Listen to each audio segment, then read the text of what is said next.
स्वर्ग में मेमने के दर्शन का वर्णन है। बाइबल की पुस्तक प्रकाशित वाक्य के अध्याय 5 पद 6 से 14 में किया गया है।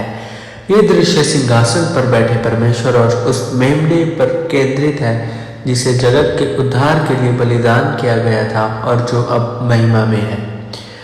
और मैंने उस सिंहासन और चारों प्राणियों और उन प्राचीनों के बीच में मानो एक वध किया हुआ मेमना खड़ा देखा। उसके 7 सींग और 7 आंखें थी। ये परमेश्वर की 7 आत्माएं हैं जो सारी पृथ्वी पर भेजी गई हैं। और उसने आकर उसके दाहिने हाथ में से जो सिंहासन पर बैठा था वह पुस्तक ले ली। जब उसने पुस्तक ले ली तो वह चारों प्राणियों और 24 प्राचीन उस मेमने के सामने गिर पड़े। उनमें से हर एक के हाथ में वीणा और धूप से भरे हुए सोने के कटोरे थे।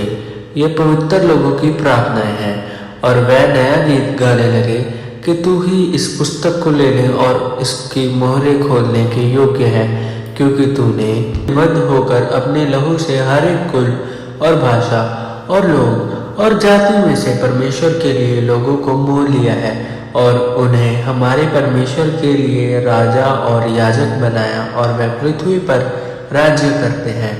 और जब मैंने देखा तो सिंहासन और प्राणियों और प्राचीनों के चारों ओर बहुत से स्वर्गदूत का शब्द सुना, जिनकी गिनती हजारों हजार और लाखों लाख थी। वह ऊंचे शब्द से कहते थे कि मेमना जो वध हुआ वह सामर्थ्य और धन और ज्ञान और शक्ति और आदर और महिमा और धन्यवाद की योग्य है।